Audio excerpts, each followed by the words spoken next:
as the supply chain matures. Thus, the world is coming in from Ola Electric's CMD Bhavish Agarwal after listing the shares on the bourses. He's also said that the EV is the future of the country. So let's hear out the slice of that conversation. Nikunj, the EV journey in India is in absolute infancy. 3 साल पहले जब हमने शुरुआत की थी, when we started building our first product, EV penetration in two-wheelers in India was, I think, 1 or 2%. Today, just in scooters, EV penetration is 15+%. So, and we're still scratching the surface. About a couple of months back, we launched our sub 1 lakh rupee scooter, and that has done really well. We've seen sales across the country in small towns, in rural areas, in upmarket centers.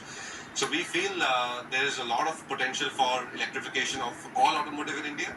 Scooters to start with.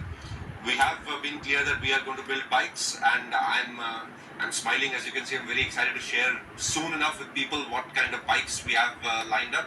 That 2/3 of the Indian two-wheeler market is motorbikes, so we are very excited to share our products in that space very soon with everybody. And the electrification journey is only going to increase. This story only ends one way, with 100% electrification of automotive. Because if you see, ICE vehicles are inflationary. The vehicle cost keeps going up because of regulatory emissions compliances, and the fuel cost keeps going up. Whereas EVs are different. EV, the vehicle cost keeps coming down every generation because the battery keeps reducing in cost. And our Prime Minister has this vision, very inspiring vision, of making power free for everybody with rooftop solar. So imagine in the future your EV at your home being charged free from your rooftop solar, so the running cost is zero. That's the future, Nikunj. I think there's no debate about that. Story ends only one way. I have numbers where if one is using an EV four-wheeler and if a EV ICE four-wheeler or a passenger car, the cost saving is significant in terms of an electric vehicle. For two-wheelers and for motorcycle, what are the numbers like? If somebody is using the traditional ICE engine, that Purana ad of Hero Honda, 1 kilometer, 1 liter 80 kilometers versus EV, where are the comparisons? If I understand your question, Nikunj, correctly, about the price that the consumer has to pay.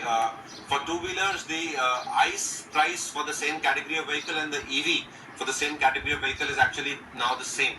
If you see, our S1X scooters are priced at or below the median ICE scooter, and in bikes also it's going to be the same because the supply chain is all the same. In four-wheelers today in India, there is a delta, but as we are working on the supply chain, especially the lithium cell, which we've built our gigafactory, we've commenced trial production, commercial production starts early next year. Once that comes in, the cell and the entire supply chain is going to be used across all products. So hopefully across different product categories, the price of EVs will come at or below ICE prices in the near future.